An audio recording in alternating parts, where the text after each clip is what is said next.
सभी को ओम नमः शिवाय।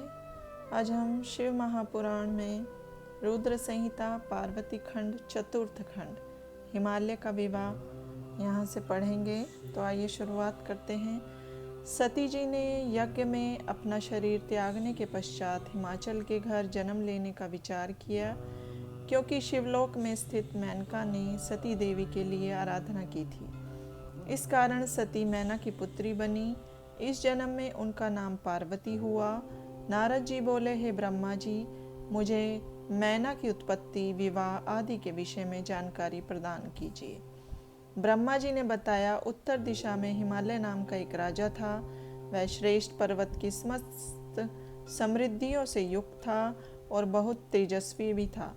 उस पर्वत का दिव्य रूप ऐसा था जैसा श्री हरि का रूप संत जनों को प्रिय है। वह शैलराज हिमालय कहलाता है।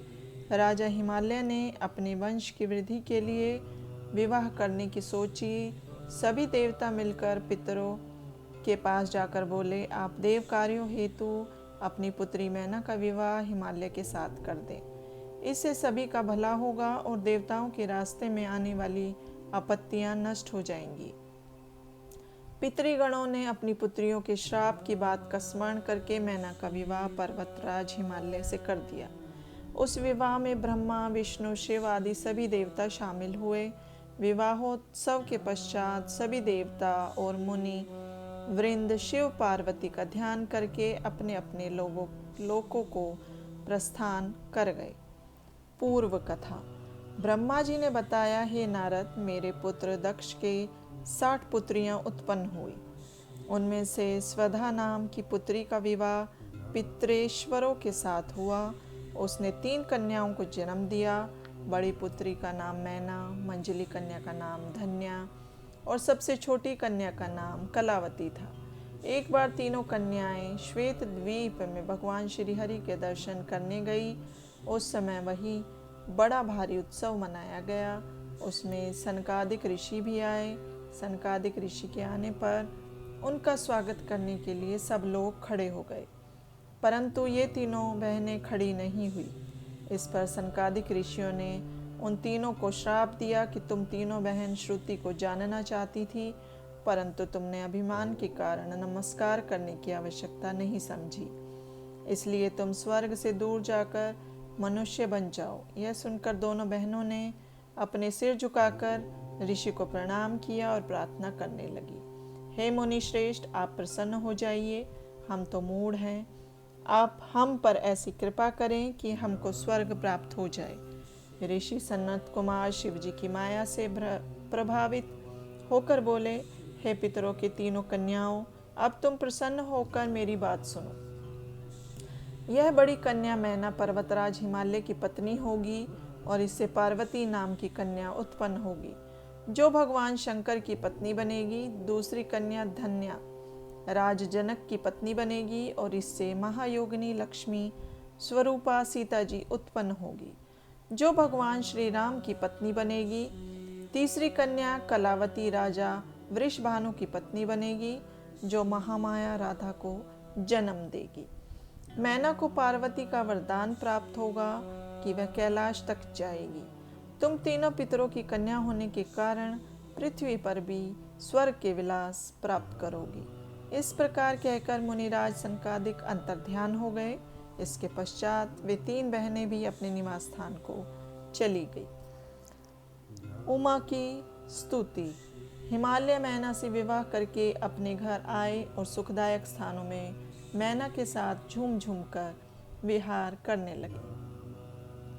एक बार देवताओं के साथ श्री हरि वहां आए।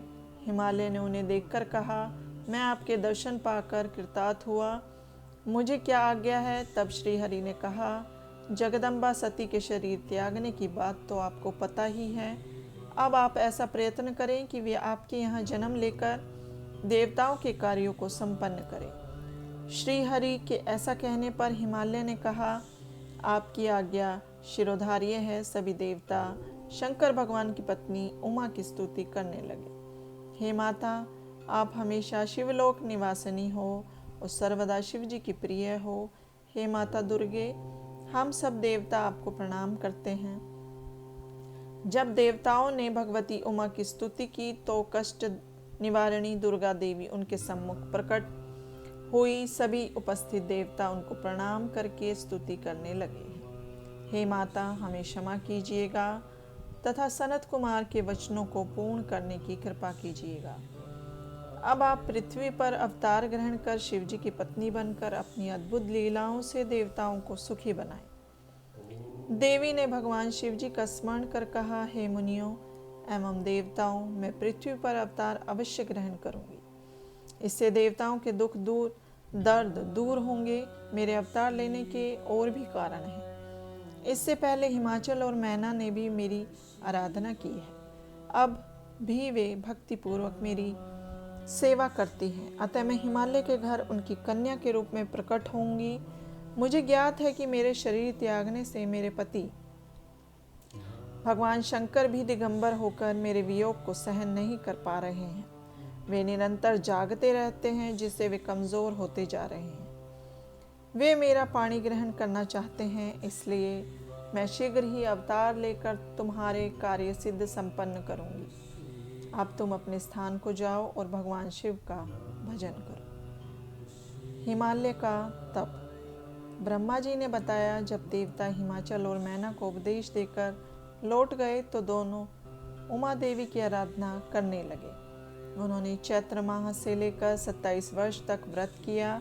व्रत की समाप्ति पर दुर्गा भवानी उमा प्रसन्न होकर उनके सामने प्रकट हुई और उनसे वर मांगने के लिए कहा। हिमाचल ने उनसे 100 पुत्र तथा पुत्री के रूप में उमा देवी से स्वयं प्रकट होने की इच्छा प्रकट की। देवी ने उनसे तथास्तु कहा और अंतर्ध्यान हो गई।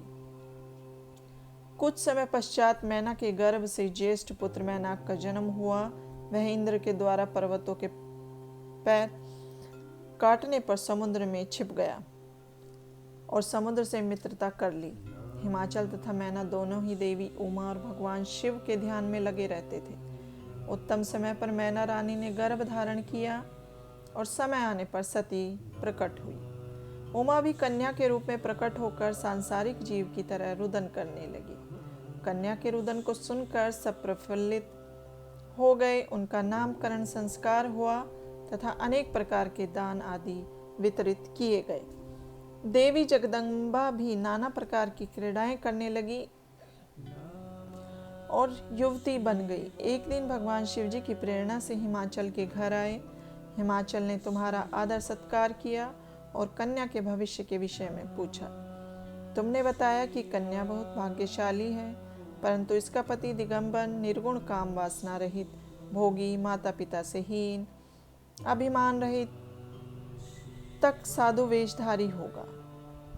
तुम्हारी यह बात सुनकर हिमाचल और मैना बहुत दुखी हुए, परंतु हे नारद, तुमने उनको आश्वासन दिया कि ये सभी लक्षण शुभ हैं, क्योंकि भगवान शंकर इसके पति बनेंगे। इसलिए पार्वती को शिव जी की प्राप्ति के लिए तप करना होगा। बोलो शंकर भगवान की जय। पार्वती का स्वप्न। एक बार मैना ने अपने पति हिमाचल से कहा, पार्वती अब बड़ी हो गई है, अतः इसके लिए वर की तलाश कीजिए। हिमाचल ने मैना से कहा, नारद जी की बात कभी झूठ नहीं हो सकती। पार्वती से शिव जी की तपस्या करने को कहा। यह सुनकर मैना की आंखों में आंसू आ गए। वे पार्वती की कोमलता को देखकर बहुत दुखी हुई। पार्वती जी बोली, हे माता, मैंने आज प्रातःकाल ब्रह्म मुहूर्त में एक स्वप्न देखा है। मुझे एक तपस्वी व्यक्ति ने कहा कि हे भाग्यवान, शिव की प्राप्ति के लिए तुम तप करो। यह सुनकर मैना ने यह सारी बात हिमाचल को सुनाई। शिव हिमाचल संवाद। ब्रह्मा जी ने नारद को बताया। कुछ समय के पश्चात भगवान शिव जी नंदीश्वर आदि गणों के साथ हिमाचल के उस प्रदेश में पधारे जहाँ पतित पावनी गंगा जी ब्रह्मलोक से नीचे गिर रही है। वह स्थान देखकर शिव जी उसे तप के योग्य समझकर आत्मचिंतन करने लगे। शिव जी के आगमन का समाचार सुनकर हिमाचल उनके दर्शन करने आए। उन्होंने शंकर जी को प्रणाम कर उनका विधिवत पूजन किया। भगवान शंकर ने हिमाचल से कहा कि मैं यहाँ तप करने के विचार से आया हूँ। आप ऐसी व्यवस्था कर दें कि मेरे तपस्या में कोई विघ्न ना पड़े। हिमाचल ने कहा, प्रभु आप यहाँ तपस्या कर सकते हैं, आपकी तपस्या में कोई विघ्न नहीं पड़ेगा। ऐसा कहकर उन्होंने सभी प्रकार की व्यवस्था कर दी। कुछ दिनों के बाद फल फूल लेकर पार्वती के साथ हिमाचल भगवान शिव के पास पहुँचे। वहाँ पहुँचकर हिमाचल ने भगवान शिव को प्रणाम कर कहा, हे भगवान, यह मेरी कन्या पार्वती है, इसे मैं आपकी सेवा में लाया हूँ, कृपया इसे आप अपनी दासी समझकर स्वीकार करें। हिमाचल की बात सुनकर भगवान बोले, शंकर ने अपने नेत्र खोले और सर्वांग सुंदर उमा को देखकर हिमाचल से बोले, हे राजन, यह कन्या चंद्रमा के समान सुंदर व रूपमती है। इस कारण मैं इसका यहाँ आना ठीक नहीं समझता, क्योंकि इससे तपस्वियों की तपस्या भंग हो सकती है। यह सुनकर हिमाचल व्याकुल और चिंतातुर हो गए। बोलो शंकर भगवान की जय। शिव पार्वती संवाद। भगवान शंकर की बात सुनकर पार्वती जी बोली, हे योगीराज, आपने पिताजी से जो बात कही है उसका उत्तर मैं देता हूँ। आपने जो तप करने का निश्चय किया है वह क्या शक्ति युक्त नहीं है? यही शक्ति सभी कर्मों की प्रकृति बताई गई है। इसी से इस चराचर संसार का पालन, संहार और रचना होती है। आप इस पर विचार करें कि यह प्रकृति क्या है और आप कौन हैं। यदि प्रकृति ना हो तो शरीर तथा स्वरूप किस प्रकार शक्ति का पूजन ध्यान करे तो जगत का कार्य चलता रहे। यह सुनकर भगवान शंकर ने कहा, हे पार्वती जी, मैं तप के द्वारा प्रकृति का नाश कर चुका हूँ, अब मैं तत्व रूप में स्थित हूँ। यह सुनकर पार्वती जी हंसकर बोली, हे योगीराज, आप कैसी बातें कर रहे हैं? थोड़ा सोचकर बताएं, यदि आपने प्रकृति का नाश कर दिया है तो आप किस प्रकार विद्यमान हैं? संसार के सभी कार्य कैसे हो रहे हैं? क्या आप प्रकृति के तत्व को नहीं पहचान सके?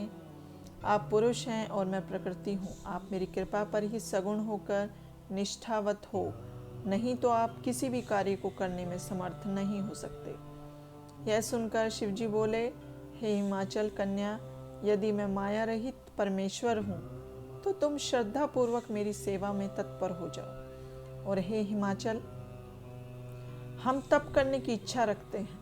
तुम्हारी ये कन्या चाहे तो प्रतिदिन हमारे दर्शन करने आ सकती है।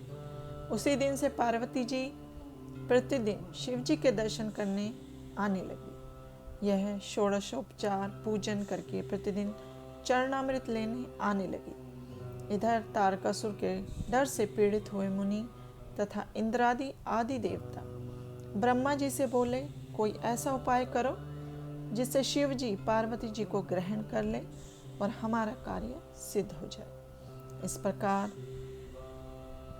इस कार्य के लिए देवताओं ने कामदेव को भेजा, परंतु शिव जी पर उसका कोई प्रभाव नहीं पड़ा। उल्टे शिव जी ने उसे भस्म कर दिया। बोले शंकर भगवान की जय। वज्रांग जन्म तथा पुत्र प्राप्ति का वरदान। नारद जी ने ब्रह्मा जी से पूछा, यह तारकासुर कौन था? इसने देवताओं को क्यों पीड़ित कर रखा था? शिव जी ने काम को क्यों भस्म कर दिया? ब्रह्मा जी ने बताया, हे नारद, मरीचि के पुत्र जो कश्यप हुए हैं, उन्हें दक्ष की कन्या अदिति ब्याही थी। उससे हिरण्यकश्यप और हिरण्याक्ष नामक 2 पुत्र हुए, जिनका भगवान श्री हरि ने वाराह और नृसिंह रूप धारण करके मारा था। उसके पश्चात दिति के गर्भ को इंद्र ने गिरा दिया, पेट में ही खंड खंड कर दिया था। इससे उसके 49 पुत्र हुए जो मरुतगण कहलाए और वे स्वर्ग को चले गए। इसके पश्चात दिति ने 10,000 वर्ष तक तपस्या की, जिससे प्रसन्न होकर कश्यप जी ने वज्रांग नाम का पराक्रमी पुत्र उत्पन्न किया। वज्रांग ने माता दिति की आज्ञा से देवताओं को जीतकर उनका राज्य छीन लिया। फिर ब्रह्मा जी और कश्यप जी ने जाकर वज्रांग द्वारा बंदी बनाए गए देवताओं को मुक्त कराया। वज्रांग ने उनका राज्य भी लौटा दिया और ब्रह्मा जी के उपदेश से वह सात्विक भाव वाला व्यक्ति बन गया। ब्रह्मा जी ने उसे एक रूपवती स्त्री प्रदान की। उस स्त्री ने अपने पति से महापराक्रमी श्रीहरि को जीतने वाले पुत्र की याचना की। पति से ब्रह्मा जी की उपासना और तप कराकर एक पराक्रमी पुत्र का वरदान मांगा। ब्रह्मा जी वरदान देकर ब्रह्मलोक को चले। तारकासुर का जन्म तथा उसका तप। कुछ समय के पश्चात वज्रांग की पत्नी गर्भवती हुई और समय आने पर उसने एक लंबे चौड़े शरीर वाला अति पराक्रमी बालक को जन्म दिया।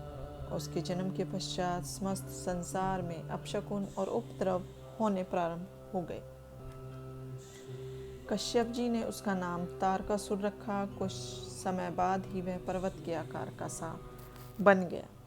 उसने तप करने के लिए माता से आज्ञा मांगी। माता ने उसे प्रसन्नतापूर्वक आज्ञा प्रदान कर दी। उसने अपनी भुजाएं ऊपर को उठाकर ऊपर की ओर दृष्टि करके एक पैर के अंगूठे पर खड़े होकर 100 वर्ष तक तपस्या की।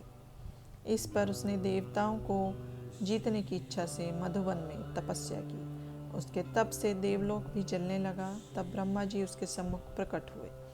ब्रह्मा जी ने उसे वर मांगने को कहा। इस पर तारकासुर ने ब्रह्मा जी को प्रणाम कर वरदान मांगा कि संसार में मेरे समान कोई बलशाली न हो और भगवान शंकर के वीर्य से उत्पन्न पुत्र ही मेरा शस्त्र द्वारा वध करे। इस पर ब्रह्मा जी तथास्तु कहकर अपने लोक को चले गए। इसके पश्चात ब्रह्मा जी से आज्ञा लेकर शंकराचार्य ने दैत्यों का राजा तारकासुर को नियुक्त किया।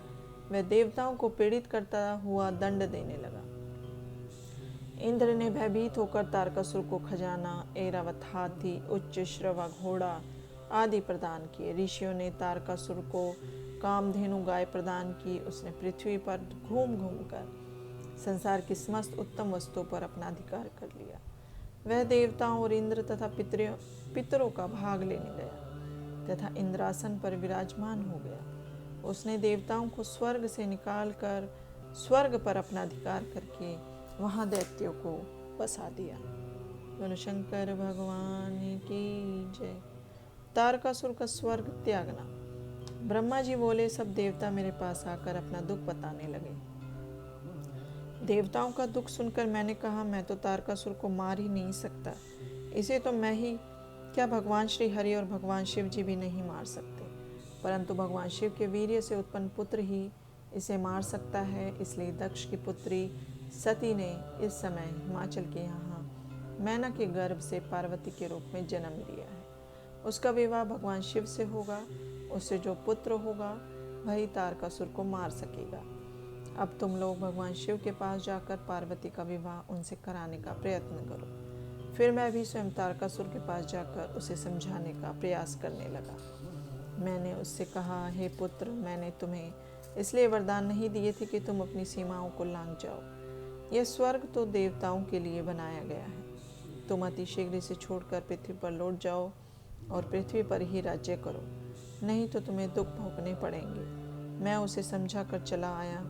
तारकासुर ने भी स्वर्ग को छोड़ दिया और पृथ्वी पर शोणित नगर पर शासन करने लगा। देवता स्वर्ग में इंद्र के साथ रहने लगे। बोलो शंकर भगवान की जय।